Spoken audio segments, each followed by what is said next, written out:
Bwana Yesu asifiwe.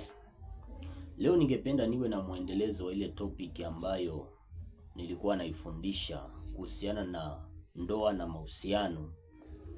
Na leo ningependa nifundishe kuhusiana na tofauti ya kupenda na kutamani.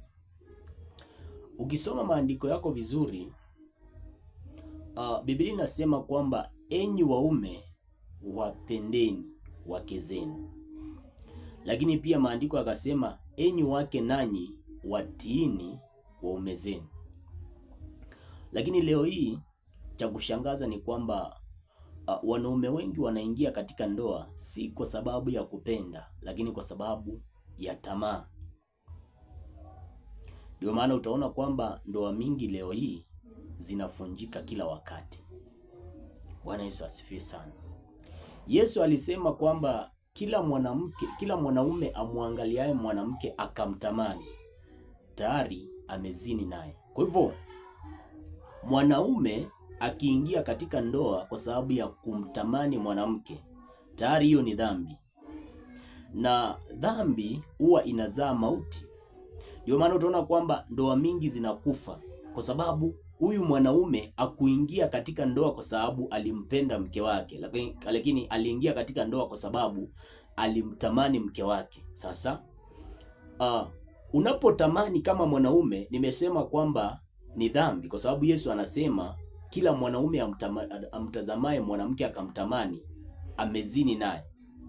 Kwa hivyo ile dhambi nao inasababisha mauti. Sasa nao kwa mwanamke tamaa huo inasababisha nini?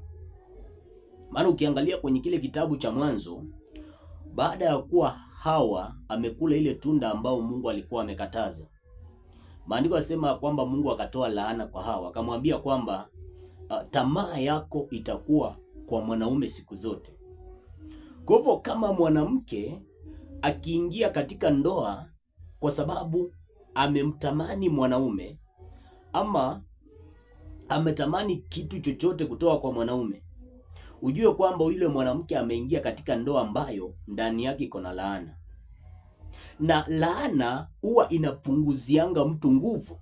Ndio maana utaona kuna mfalme mmoja alikuwa anaitwa Balaki kwenye Biblia. Maandiko yasema ya kwamba alikuwa mfalme wa Moabu, na akaona Israeli wanakuja kupita kwenye ile njia ya Moabu, na akaamua sasa amwajili Balaamu mchawi ili alaani taifa la Israeli. Na sababu anaotoa anasema kwamba kama ukinilaania Israeli wataishiwa na nguvu, labda wataishiwa na nguvu ili nipate kuwashinda. Kwa hivyo laana huwa inapunguzanga nguvu ya mtu, huwa inapunguzanga mwendo wa mtu, huwa inapunguzanga uwezo wa mtu wa utendakazi.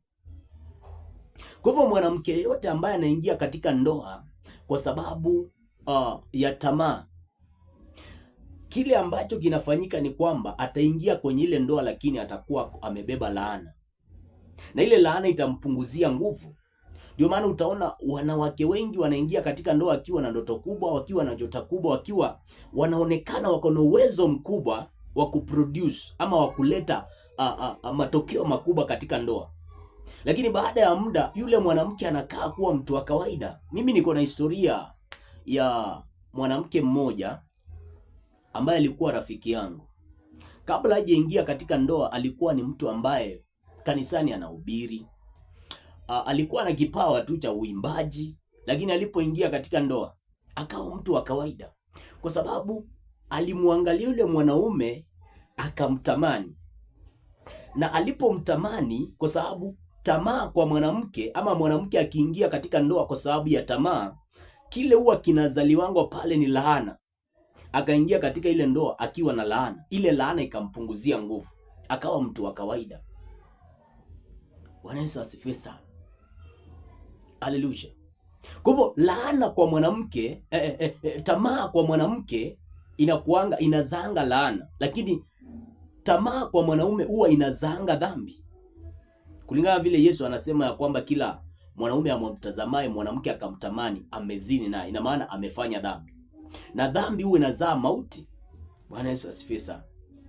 Sasa unaweza ukaanza kuuliza Mungu, kwa nini mimi niliingia katika ndoa na alafu ile ndoa nilipoingia ndani yake nikaanza kupungukiwa na nguvu, ama nikaanza vitu vyangu vikaanza kufa, kama ni kazi,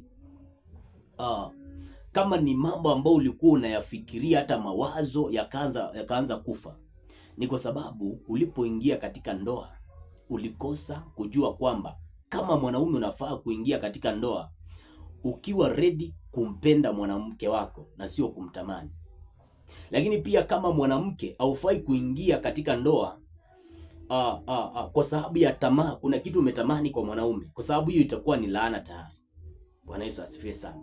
Sasa kwa sababu sasa tumesoma kwamba mwanaume anafaa kuingia katika ndoa akiwa anafuata upendo, ama akiwa na msingi wa upendo, kwamba atampenda mke wake. Lazima tuangalie ule upendo, ndio tutofautishe mtu aliyeingia katika ndoa akiwa anapenda, mwanaume aliyeingia katika ndoa akiwa anapenda na anayetamani. Lazima tuangalie kwenye maandiko, kwenye kile kitabu cha Wakorinto wa kwanza mlango wa 13 kuanzia mstari wa 4.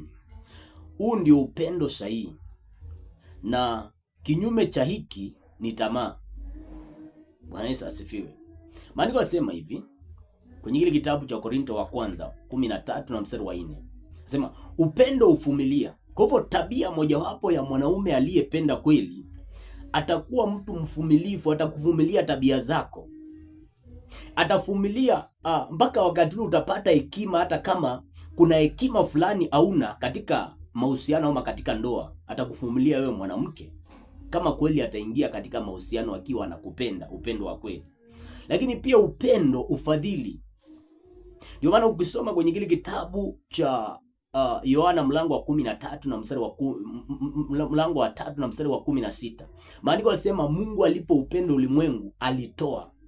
Hakuna upendo pasipo kutoa. Huyo mwanaume wako ambaye amekupenda na kuambia nakupenda, lakini hakuna kitu anachokupa, ujue kwamba hata kama sio muda, angalau atoe chochote tu. Maana hata kutoa muda kwa sababu yako, hata kutoa pesa, hata kutoa zawadi kwa ajili yako, ni ishara ya kwamba huyu mwanaume kweli alipenda. Upendo haujivuni. Kama ukikutana na mwanaume ambaye anajivuna kwa sababu anajiona yeye anafaa kukuliko,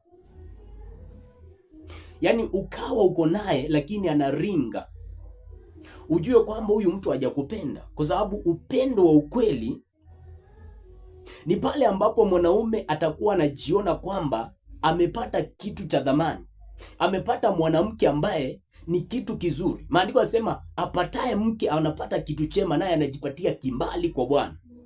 Huyu mwanaume ambaye uko naye lakini anaringa, anajivuna, anajiona anafaa kukuliko, ujue bado hajapenda, alifanya kukutamani. Bwana Yesu asifiwe sana. Maana kuna watu wamewahi kuniuliza kwamba utatofautishaje mwanaume ambaye alipenda na aliyetamani? Kitu cha pili, I think nimesema kwamba upendo uvumilia, kwamba mwanaume aliyekupenda kweli atakuvumilia madhaifu yako. Ukiona mwanaume ana uwezo wa kuvumilia, kwamba umemfanya kakosa kadogo na anataka muachane, ujue kwamba hajapenda, alitamani tu, kuna kitu alitamani kwako na ndio sababu hivyo hivyo anataka aondoke. Lakini pia maandiko yanasema kwamba upendo haukosi adabu. I think hiyo unaweza ukaelewa. Hautafuti mambo yake, auoni uchungu, auhesabu mabaya. Huyu mtu ambaye anakuhesabia mabaya kutoka mwaka jana, yale ambayo ulifanya, ujue kwamba akupenda, alifanya kutamani tu. Na ndio kwa sababu ile tamaa ikiisha, ama tamaa imeisha, ndio unaona sasa unaona sasa anataka kukuacha. Bwana Yesu asifiwe sana.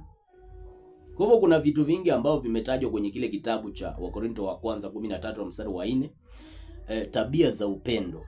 Nataka uende uziangalie kwa wakati wako, ili utofautishe mwanaume aliyeingia nawe kwenye mahusiano ama kwenye ndoa akiwa anatamani, na mwanaume aliyeingia nawe kwenye ndoa ama kwenye mahusiano akiwa anakupenda kweli.